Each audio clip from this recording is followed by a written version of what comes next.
Oh baby, today is the day that I'm starting the biggest soil experiment that I've ever designed. So in the first video of this soil experiment series, Ashley and I talked about doing a soil experiment with those two beds right behind me. But since then, we've had some more conversations and we know we need to go even bigger than that. And I'm gonna explain kind of the rationale behind that and what we're curious about as we get to work here. But it's Saturday morning and I wanna see how much we can get done this weekend. So I wanna get started with it, and the first thing that we need to do is begin disassembling these beds. So all the screws on this one here are stripped, which not shocking since I put it together, but gonna have to use the hammer on this one. And so there are really two reasons why Ashley and I wanted to change and expand the experiment a little bit.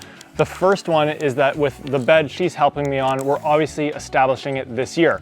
But the other bed, it's been established for several years, which that could change things a little bit. And so we're gonna dig that bed out as well so that both beds can be established and starting in the exact same year, and so that we can then make iterations in each of the following seasons and years as well. And the second piece was that we didn't have a container blend that we were gonna have as part of the experiment. And we thought it would be really cool to see that alongside it as well. And so what we're actually going to do is add in a third bed so that we can also be looking at a soil blend and how it performs. All right, I think the trellis is ready to go. Time to say goodbye.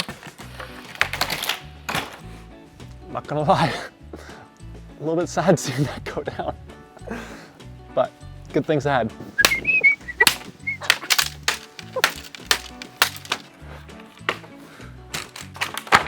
Whoopsies.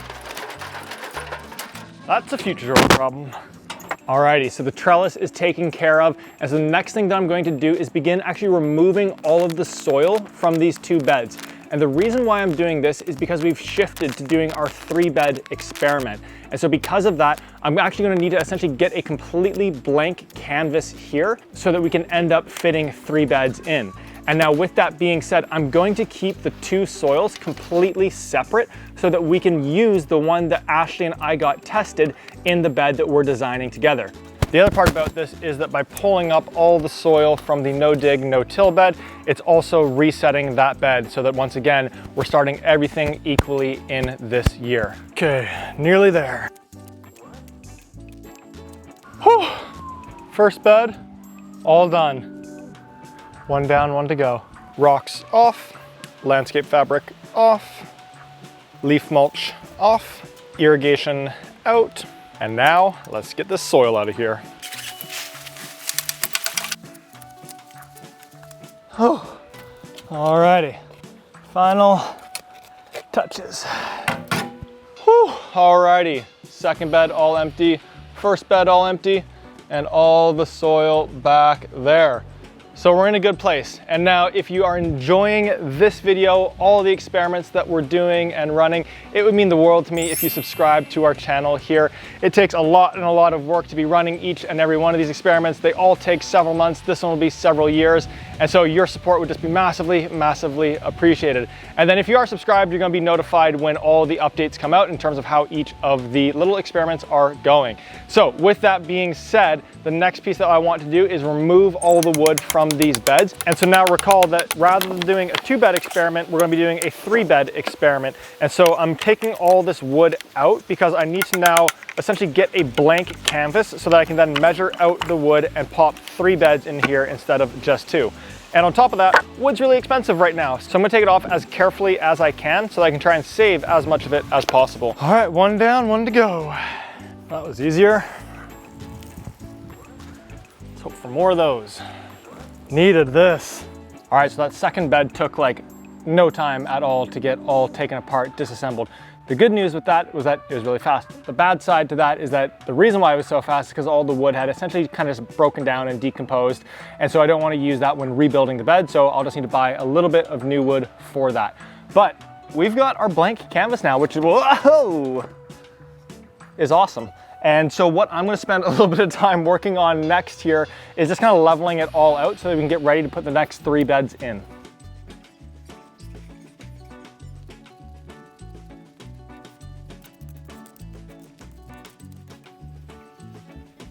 Like they say, build it nice or build it twice. Alrighty, so the space is all set. I have leveled it all out. I'll make some micro adjustments once we put the beds down, but we're in a really good position for end of Saturday here. It's been a big day, so we're gonna wrap up there for right now, but everything is pretty much set for us to begin assembling tomorrow morning.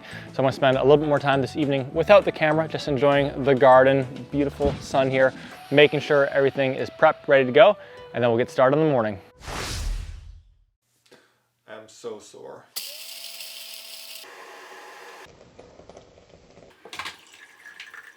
So we are here Sunday morning, all set, ready to go, and we're getting straight into it. So I want to begin assembling these beds. And so I've got all the wood cut down, and it's really just a matter of reassembling it at this point. And so to fit the 3 beds in, the width that we're going to go with is 3 feet, and then we're going to keep them 8 feet in length.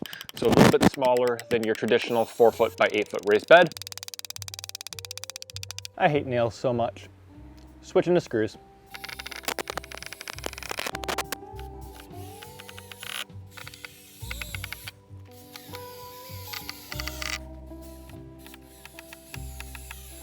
Alrighty, so the 3 beds are now in place, all set and ready to go, which means it's time to start getting the soil into them. And so the first bed that I'm gonna start with on this is just the Charles Dowding, no dig, no till, 100% compost bed. So all that I'm effectively doing here is just popping that compost directly back into this bed.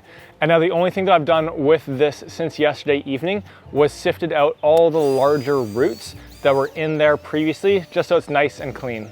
Alrighty, first bed is done, and that brings us on to bed number 2. And for this bed, this is where we're going to do our soil or container blend and mixture. And so the mixture that I'm going to go with is going to be 3 parts compost, 1 part vermiculite. The reason why I'm curious to try this one out is because it's kind of my personal favorite blend at the moment here.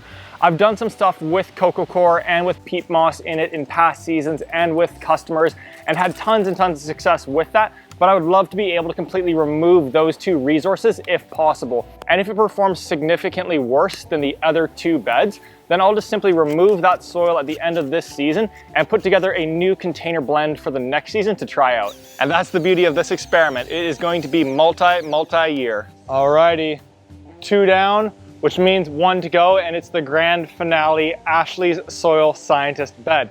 I'm gonna take a quick lunch break and then we're gonna get to it. Alrighty, lunch break ran a little bit long, but we're all set for the grand finale of getting this bed prepped and ready to go. So Ashley and I, we've done our soil sample, she's analyzed the results, and now we're gonna prepare the bed based off of her recommendations. So the first thing that Ashley wants me to do is to add 6 inches of compost back into this bed.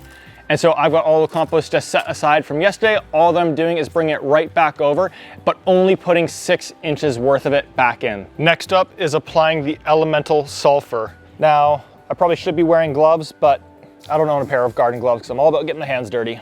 And so the pH was a little bit high in the soil, and this elemental sulfur is going to help lower that, get it into a really good zone for the plants to grow. And Ashley recommended just doing a dusting across the top that we're then going to till into the soil. And the last piece is now just to rototill the compost and the elemental sulfur into the ground beneath so that we can work the sand and the silt and the clay from that soil into the compost to create a really nice and uniform blend. So I'm gonna do my best to get as deep as I can here. Don't know if the sweat's showing up on the camera, but I hate Ashley. Oh, almost done.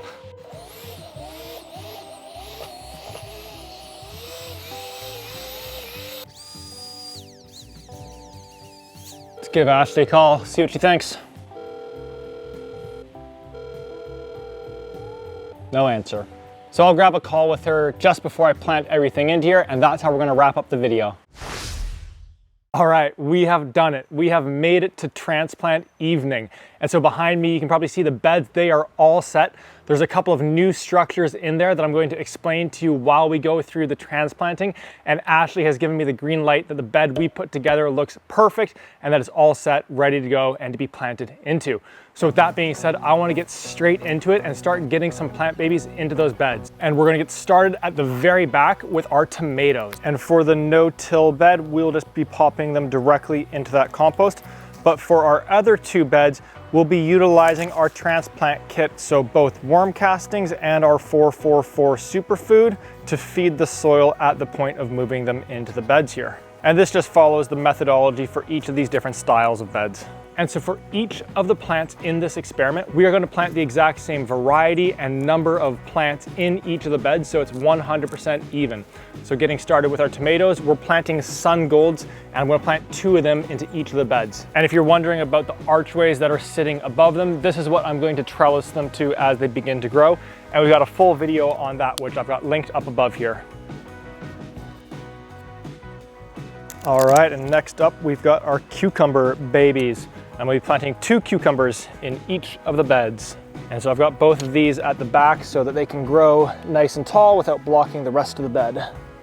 And another reason why I want to have both tomatoes and cucumbers is so that we have 2 flowering plants in each of the beds. And what you'll see is that we're also going to have rooted crops as well as leafy greens throughout. So next up, we're going with 3 potatoes in each of the beds. And this might get a little bit hectic as they begin to grow. Now these are being spaced off center, which should help a little bit with the spacing between them and the cucumbers. All right, so the next rooted crop that we're going with is beets. And I'm placing 3 into each hole, which is my standard approach for direct sowing. And then I'll thin down to 1.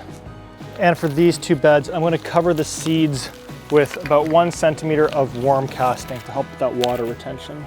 All right, and next up beside the beets, we're gonna have carrots. And just like the beets, I'm going with 9 per square. And next to the carrots is gonna be our final of the rooted crops, and we're gonna go with radishes. And given how quick their growing cycle is, that's probably gonna be the first one that we have some results on. And the last 2 rows, we're gonna go with some leafy greens. And so I'm gonna get started first with arugula, which will also be a nice quick one. Alrighty, and the final one is going to be one of my favorites, which is basil. I usually plant basil more densely, but I'm just going to go with 2 per square foot here. All right, and so with everything in, I'm now just going to give them a nice drink of water. And now it is raining a little bit at the moment, just sprinkling, but I still like to give them a little watering anytime that I'm planting, just to remove any air that might be sitting in and around the roots and allow them to settle into the soil. And one final finishing touch. You know I'm getting a DIY greenhouse over each one of them. Perfectly matched to the bed.